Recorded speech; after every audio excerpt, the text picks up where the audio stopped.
There is an apartment on the 7th floor of the Bayview houses in Canarsie, Brooklyn, that you have never heard of and will never visit. 2 bedrooms, 150 families in the building, all sharing a single elevator.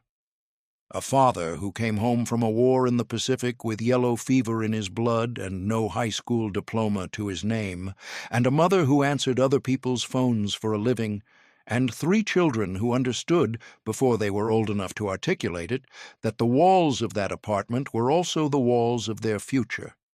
The boy who grew up in that apartment went on to build the most successful coffeehouse chain in the history of the world. 40,000 locations, 80 countries, a company worth more than $100 billion, a green logo so ubiquitous that it no longer needs words. But here is what nobody tells you about Howard Schultz. Before the empire, before the IPO, before the presidents and the pop stars and the billion-paper cups, there was a morning in the winter of 1960 when he came home from school and found his father lying on the couch in a full-length cast, staring at the ceiling. His father had slipped on a patch of ice while delivering cloth diapers, broken his hip and his ankle, been fired on the spot. No workers' compensation, no health insurance, no savings. His mother was 7 months pregnant and couldn't work. The bill collectors started calling that week. When the phone rang, Howard and his siblings were told to pick it up and say their parents weren't home. He was 7 years old. That image, his father on that couch, helpless, the American system having chewed him up and spat him out without a second thought.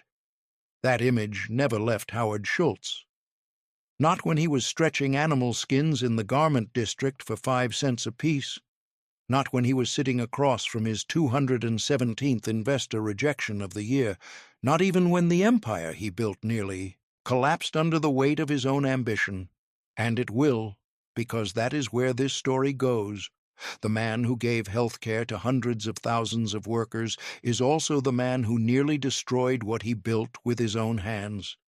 The founder who wept in the boardroom over what he had allowed to happen to his own company. Both things are true. You need to know both things. We are going to find out how a kid with no money, no connections, and no design training turned a borrowed vision about Italian coffee culture into one of the most recognizable companies on earth, and what it cost him to get there and what he cost others along the way. The answer has nothing to do with coffee, and everything to do with that man on that couch. Everyone knows the name Starbucks. Almost no one knows what it cost. If you enjoy these videos, support the channel by subscribing. Thank you. And now back to the story. Canarsie and the boy who was going to be different. To understand Howard Schultz, you have to understand what Canarsie was supposed to do to you. Canarsie in the 1950s and 60s was one of those Brooklyn neighborhoods where working-class families of every background were stacked in close quarters and handed a deal. Stay put, work hard, don't ask for too much, and maybe your kids will get a little further than you did. The Bayview houses were federal housing, subsidized, functional, anonymous. A 2-bedroom apartment on the 7th floor for the Schultz family, Fred, Elaine, Howard, his sister Ronnie, and eventually his brother Michael. 150 families, 1 elevator. The building was not a dangerous place, but it was a contained one. The horizon ended at the edge of the neighborhood, and everyone inside understood this without being told. Fred Schultz was not a bad man. Howard has been clear about this, even when it was complicated. He loved the Yankees. He played ball with his kids on weekends. He worked. God, did he work? Truck driver, factory worker, cab driver, sometimes 2 or 3 jobs at once. There were summers his father barely slept. He was, as Howard would later write, a veteran who had contracted yellow fever and malaria in the South Pacific and come home to a country that had no particular use for him beyond whatever his body could lift or carry or drive. He never made more than $20,000 a year. He never owned a home. He never stopped trying. The Schultz family had been in America for 2 generations before Howard was born and had made essentially no material progress in that time. His great-grandfather Max Schultz arrived in New York in 1892 with $10 and no English, worked as a tailor, and died leaving his family exactly where he'd found them. Fred's own father, Harry, died young. Fred quit high school in 1935 to work as a teenager, then went to war, then came home to the same borough his family had always occupied, doing the same work his family had always done. The American dream had been described to the Schultzes many times. They had never managed to find its entrance, but the system had crushed Fred, not metaphorically, literally. Put him flat on his back on that couch with no recourse and no safety net, and turned a proud man, a veteran, into what his mother gently called Mr. Horizontal. Howard watched his mother cover for the bill collectors. He watched her try to hold the household together on a receptionist's salary while heavily pregnant. The family turned to Jewish Family Services for assistance. He felt the shame of it the way only a child can, personally, permanently, as though the humiliation of the apartment were somehow also his own. And here is something the polished version of the Howard Schultz story tends to leave out. Schultz has spoken publicly, including on 60 Minutes, about his father's physical violence. The apartment held more than financial precarity. There were other kinds of weight in those rooms. Weight that doesn't appear in the Forbes profile or the keynote address. Weight that a boy carries differently than he carries poverty alone. Howard Schultz did not escape Canarsie. He fled it. That is a meaningful distinction. What did the world expect to produce from those circumstances? A version of Fred. Another honest, hard-working man who would cycle through the same blue-collar jobs, stay in the same borough, and watch the same thing happen to his own children. That was the deal Canarsie offered. Most people took it because what else was there? Howard Schultz had, from very early on, a deep and almost irrational refusal to take that deal. It showed up in small ways first. He was a ferocious athlete. Basketball, football, baseball from sunup to sundown. Sports were the only currency in Canarsie that transcended class, and Howard understood this instinctively. At 12, he got a paper route.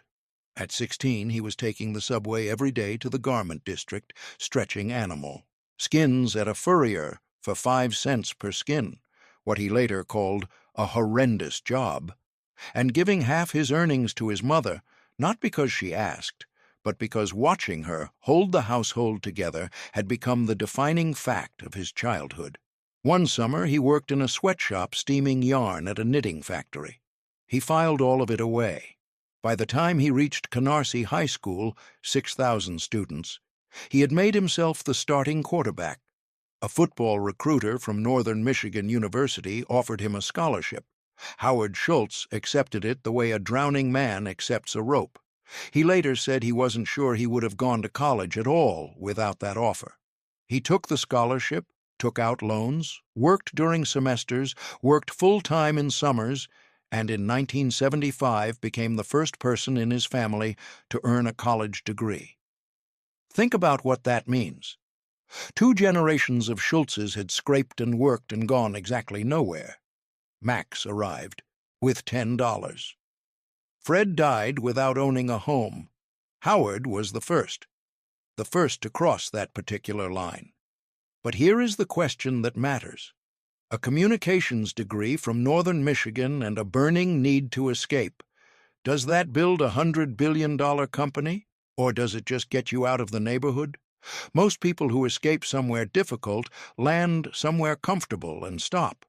They earn the quiet life they worked for. That is not a failure. It is a reasonable ending. Something else was required to produce what Howard Schultz became.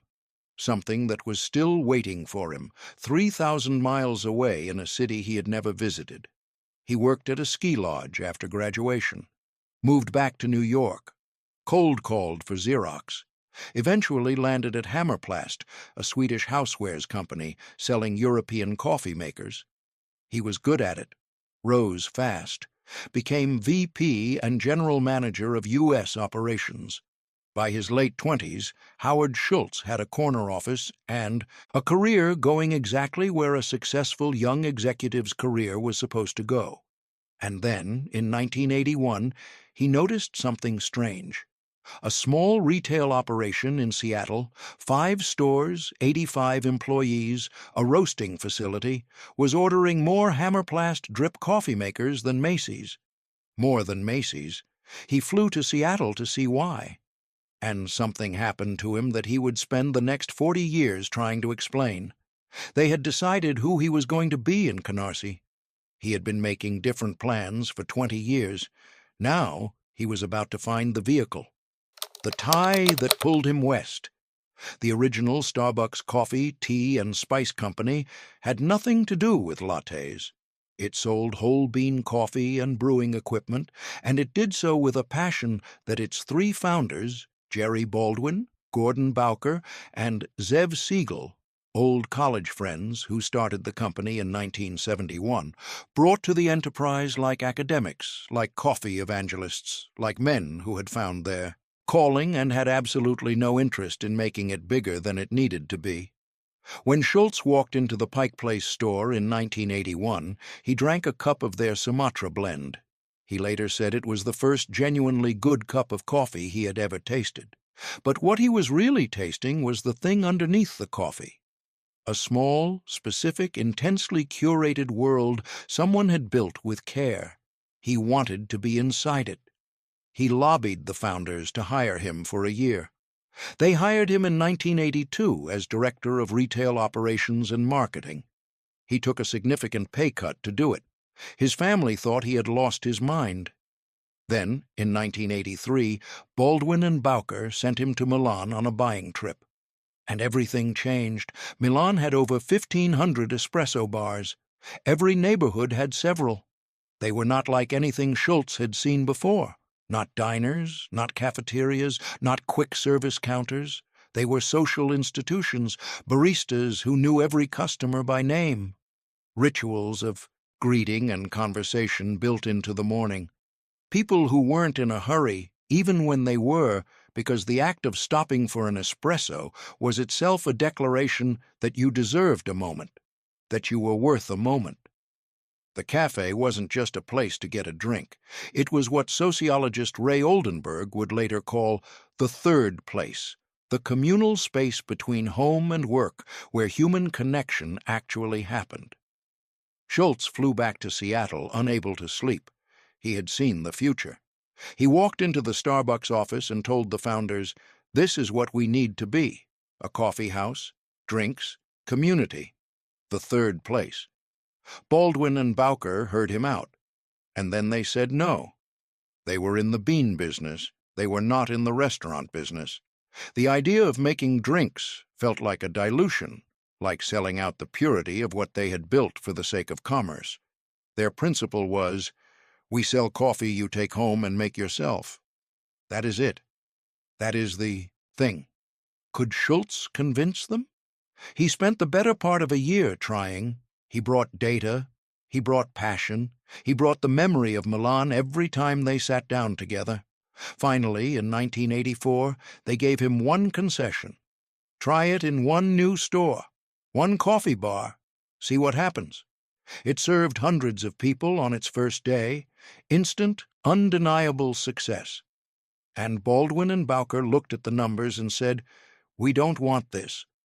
That was the moment. The founders had been handed proof, empirical, commercial, unambiguous proof, that the coffeehouse vision worked, and their response was to pull back. They didn't want to get big.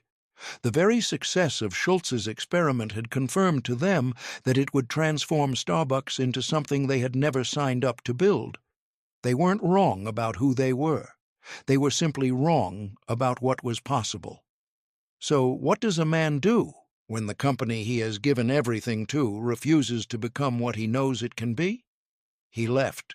In 1985, Schultz walked away from Starbucks, from the salary, the security, the company he had uprooted his life to join, to start his own coffeehouse chain.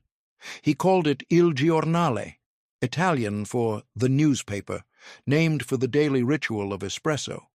He needed $400,000 to open the first store. He had none of it. His wife, Sherry, was 8 months pregnant with their first child. He sat with a legal pad at the kitchen table and started writing a list of everyone he could call. He did not yet know that the list would eventually run to 242 names, or that the first 217 of them would say no, not a polite no, a sustained industry-wide consensus no. The rejections came in waves, in form letters, in polite lunches, that ended with someone explaining patiently that Americans would never pay $3 for a cup of coffee when they could get one at the diner for 50 cents. Coffee consumption in the United States had been declining since 1962. The market was going the wrong direction. The idea was lovely. Come back with something more conventional. 217. Consider that number. That is not a setback. That is the market speaking in one voice, loudly and clearly, telling a man from a Brooklyn housing project that his idea was worthless. And Howard Schultz, the kid who had been told his whole life who he was and wasn't allowed to become, heard that verdict and kept dialing. The doubt came, of course. You don't get rejected 217 times and feel nothing. There were nights when the rent was still due and the phone wasn't ringing back and Sherry was asleep and he was sitting in the dark with a legal pad, wondering whether the 217 were right, whether the whole thing, Milan, the third place, the vision of belonging translated into a paper cup, had been a fantasy he had talked himself into. Whether a kid from the 7th floor of Bayview Houses had any business believing he could do this when the entire professional world had looked at his idea and said no. That is the version of the story that never gets told. The 3 a.m. version, the one with no audience, no applause, no resolution yet. He lived in that version for months, and then he got up the next morning and made more calls. Slowly, the 25 assembled themselves. The original Starbucks founders invested $150,000. A local doctor named Ron Margolis, who did not drink coffee, gave another $100,000 because he was impressed by the sheer force of Schultz's belief. A financial executive, a corporate lawyer who had been playing pickup basketball with Schultz for years. Total raised $1.6 million. The first Il Giornale store opened on April 8, 1986, 700 square feet in downtown Seattle's Columbia Center. No chairs initially. Schultz modeled it on the Italian stand-up bar. Paninis were prepared in a separate office 3 blocks away because the store was too small. There was opera playing. The staff wore bow ties. Seattle loved it immediately. A second Seattle store, then a third in Vancouver. By 1987, sales had crossed $500,000. He had proved what he told those 217 Americans would pay for this. They had been waiting for it without knowing it. And then, in March 1987, he got a phone call. Baldwin and Bowker had decided to sell Starbucks, the name, the roasting plant, the 6 Seattle stores. They wanted to focus on Pete's Coffee. Did Howard want to buy it? He needed $3.8 million. He had weeks to raise it against a competing bid.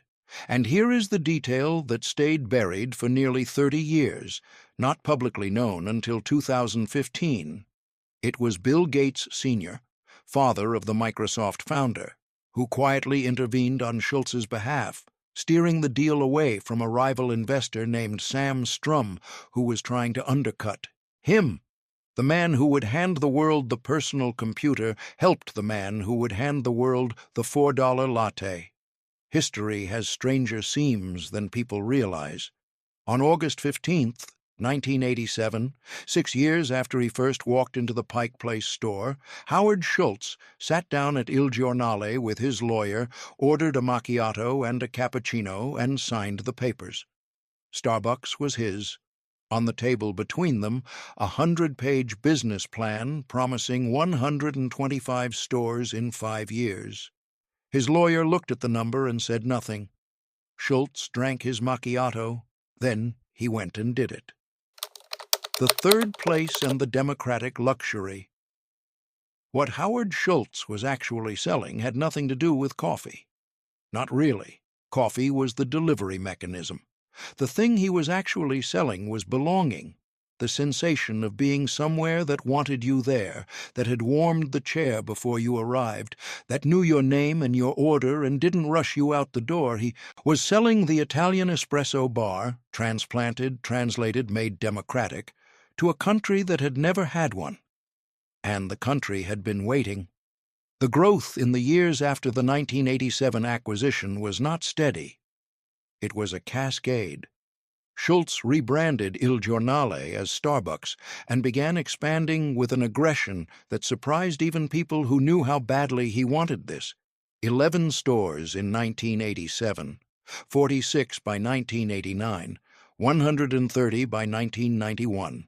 He hired Howard Bahar, who embedded servant leadership into the company's DNA, and Orrin Smith, who brought operational rigor. In 1988, 1 year after taking over, Schultz offered health care to every employee, full and part-time. He watched his finance team turn pale at the cost and told them to find the money. He knew exactly what he was doing and exactly why. In 1991, he gave every barista, every part-time partner who steamed milk for 3 hours on a Tuesday afternoon, stock options. He called the program Bean Stock. Then, on June 26, 1992, Starbucks went public. Ticker SBUX, 140 stores, revenue of $73.5 million. The IPO raised $271 million. The market received it like a green light, which it was. But here is the thing that nobody in the boardroom fully anticipated. Who actually walked through the door? Schultz had imagined the third place as a democratic luxury, accessible to anyone willing to pay $4 for the experience of belonging somewhere beautiful for 30 minutes. What he hadn't anticipated was what that democratization would mean on the street. Working-class people discovered that Starbucks was the one luxury they could afford every single day. Not a new car, not a vacation, not a nicer apartment, but this. $4, an Italian-sounding name, a barista who asked your name and wrote it on a cup. The green cup became a signal of aspiration rather than wealth. It said, "I believe I deserve a moment of quality in an otherwise grinding day. For the people of Canarsie, for the people of every Canarsie in America." Howard Schultz, the kid who had felt the shame of the projects burning in his chest, had accidentally built the most democratic luxury item in American consumer culture. Urban professionals held meetings there. Graduate students wrote their theses there. The lonely had somewhere to sit without being asked to leave. The sleepless had somewhere to go at 6 in the morning. Remote workers, a decade before remote work had a name, had a third desk. The vision from Milan had arrived in America, and America had been hungrier for it than even he had imagined. Then came the crossovers nobody had scripted.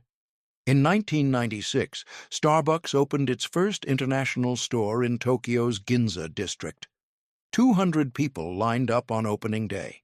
Everyone said it would fail. Japan was a tea-drinking culture. Espresso was a Mediterranean thing. It wouldn't translate.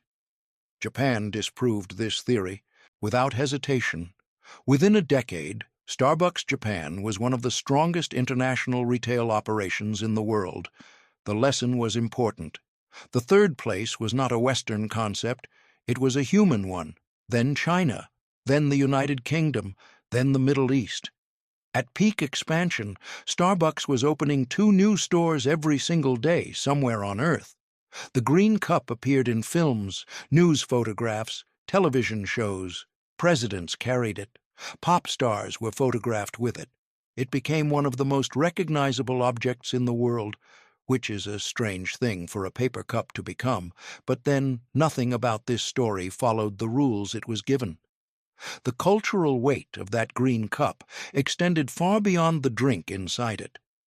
Starbucks had become shorthand for a particular kind of everyday aspiration, the signal that said, I participate in something global, something designed, something that treats me as though I matter. In cities where per capita income was a fraction of what it was in Seattle, people saved for their Starbucks. In countries with strong tea traditions, it represented not the replacement of local culture, but the addition of a new ritual layer on top of it. Schultz had not designed this. He had created the conditions for it, and then watched it happen at a scale no business plan could have anticipated. Fortune called Schultz the Ray Kroc of his generation. From 11 stores in 1987 to 13,000 by 2007. By 2000, when Schultz stepped back from the CEO role for the first time, the company had 3,500 locations and a market cap approaching $10 billion. From a borrowed vision glimpsed in a Milan backstreet to a global institution that had reshaped how hundreds of millions of people began their mornings. But here is a question worth sitting with. What happens to a company when the thing that made it irreplaceable is also the hardest thing to protect?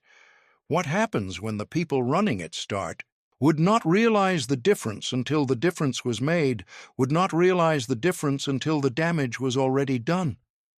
Because this is always how it goes, they nearly destroyed it.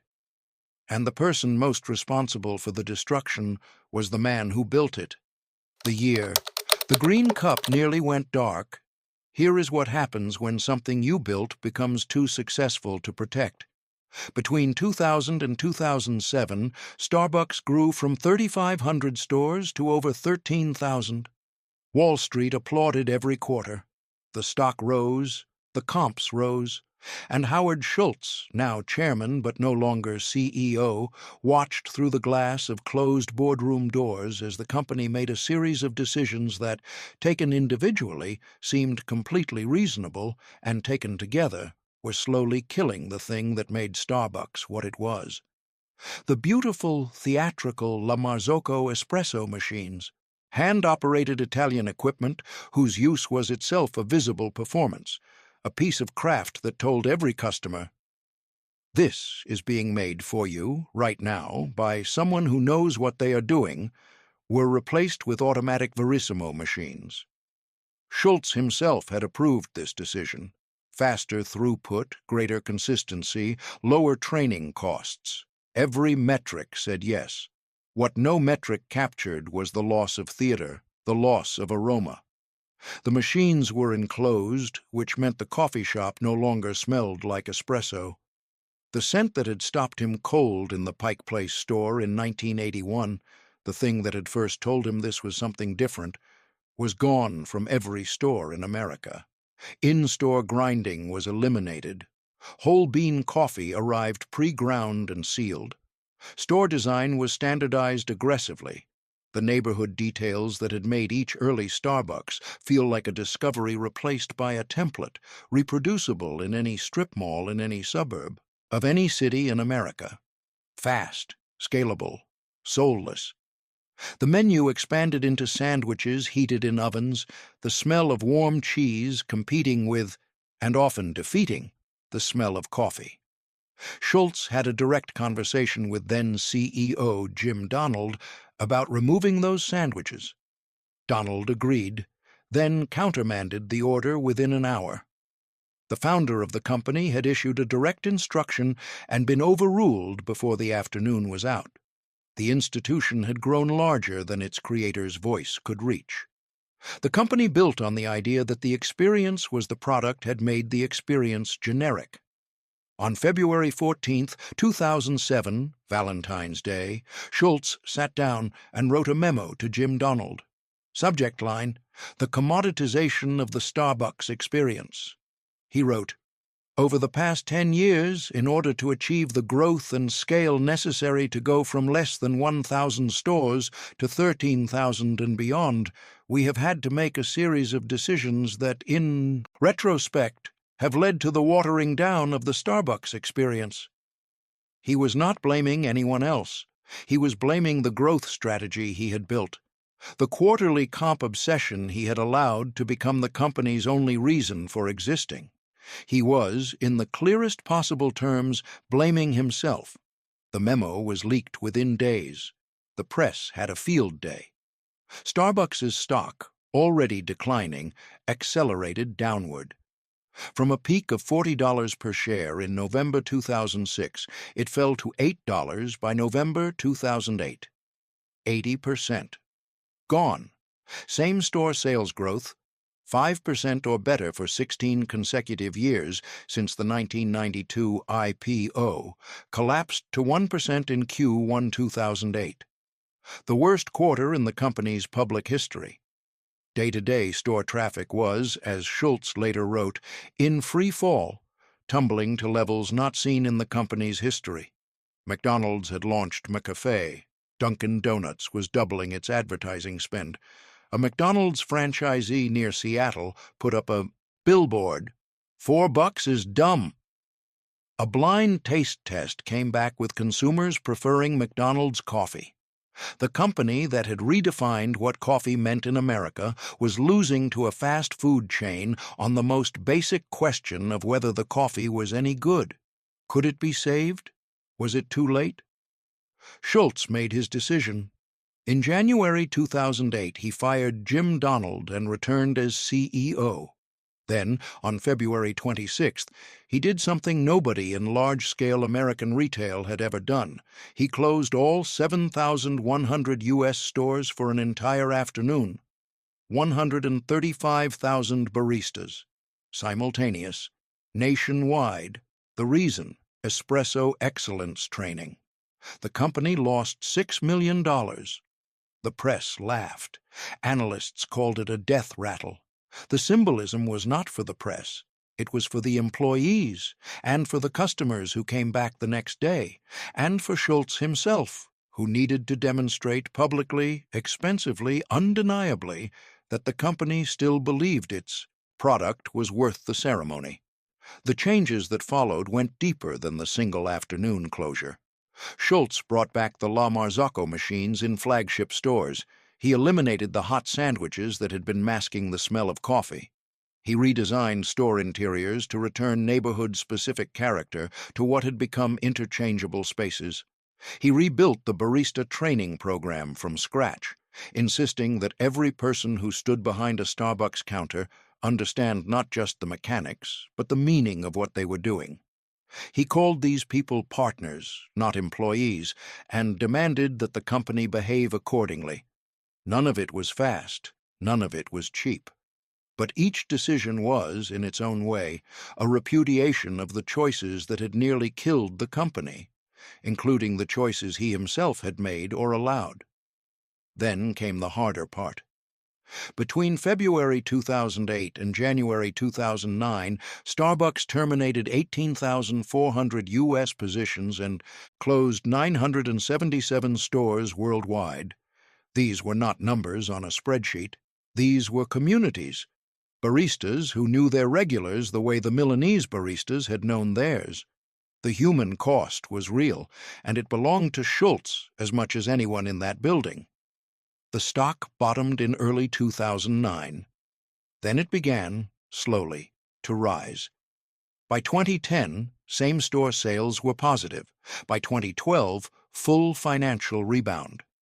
In the decade following his return, the stock rose more than 7 times from its crisis low.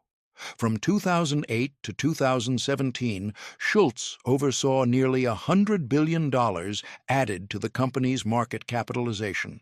He had built it, he had broken it, he had fixed it, and the fixing had cost 18,400 people their jobs. That is the bill that comes with building at that scale. Schultz paid it, and then he kept building. What the boy from Canarsie proved. Let's talk about what Howard Schultz actually built. As of his final departure from the Starbucks, board in September 2023, the company had over 35,000 stores in 80 countries and had employed more than 3 million people across its history. There is a generation of Americans for whom ordering a flat white or a macchiato is as unremarkable as ordering a Coke. Howard Schultz built that generation. Under his leadership, Starbucks became the first U.S. company to offer comprehensive health care to all employees, including part-time workers. The first to offer stock options to part-timers, he has said, with the consistency that only comes from something absolutely true, that these decisions were about his father, about the man on the couch, about what it means to have nothing to fall back on. He gave his employees what the country failed to give Fred Schultz, and did it at a time when no other retailer in America thought it was economically viable. In 2014, he announced free online college courses through Arizona State University for every U.S. Starbucks employee. Tens of thousands enrolled. He committed to hiring 10,000 veterans, 10,000 refugees. He co-founded the Schultz Family Foundation in 1996, committing over $100 million to minority business investment and $30 million to veteran transition programs that trained 15,000 veterans for civilian careers. Fortune named him Business Person of the Year in 2011 and Most Generous CEO in 2015. His net worth sits at approximately $3.5 billion, according to Forbes. And his legacy is complicated because honest legacies always are. The man who gave health care to part-time baristas spent 2022 and 2023 fighting the union movement those same baristas had organized. With an aggression the National Labor Relations Board ruled was unlawful in several instances. Over 500 Starbucks stores voted to unionize, beginning in Buffalo in December 2021. Stores that voted to unionize saw managers replaced and hours cut. The NLRB found what it described as egregious and widespread misconduct, including retaliatory firings and the closure of at least one location after a successful union vote. Schultz testified before Bernie Sanders' Senate committee in March 2023, denied wrongdoing, and left the board 6 months later. The man who had built his entire public identity around caring for workers had deployed every institutional tool available to prevent those workers from organizing collectively. That tension is not a footnote. It is a central fact of his legacy, sitting directly alongside the health care and the beanstalk and the free college tuition, and it does not resolve neatly. The Race Together campaign of 2015, asking baristas to write messages about race on customers' cups, was well-intentioned and operationally disastrous, pulled within days.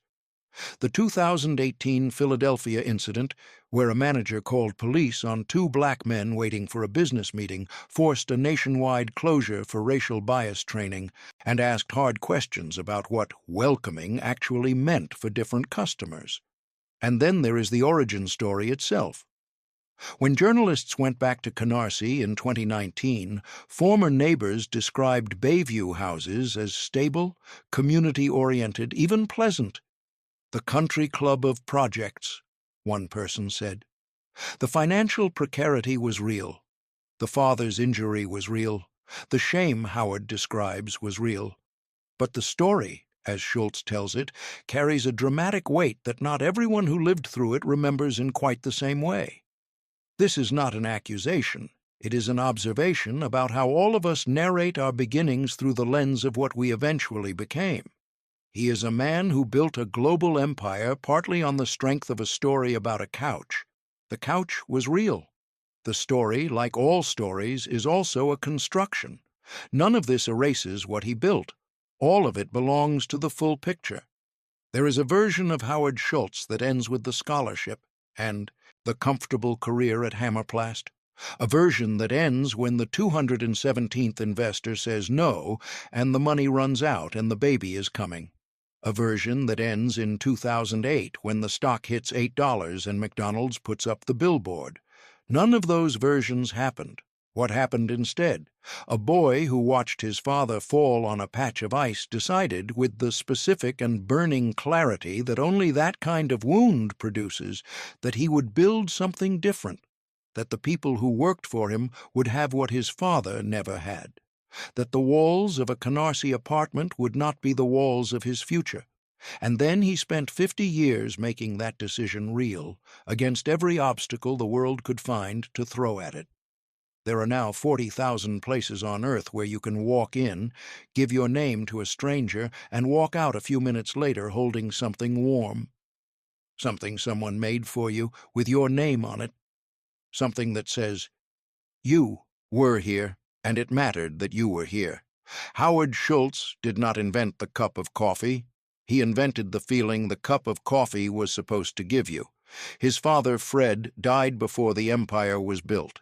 Fred Schultz, the truck driver, the factory worker, the cab driver, the veteran, the man who fell on the ice and got fired and lay on the couch while the bill collectors called, never knew what his son became, never sat in a Starbucks, never held the cup. But Howard Schultz has said in interview after interview that every healthcare program, every stock option, every free college course, every veteran hired, all of it was written in that man's name. That the company he built was, at its most essential, the company his father deserved to work for and never got to. The company that would not have fired Fred Schultz when he fell on the ice. The company that would have caught him. That is the distance between Bayview houses and everywhere else. That is the gap. He crossed it. And he made sure the crossing meant something for everyone who came after. The boy from Canarsie didn't just build the world's biggest coffee chain, he built proof.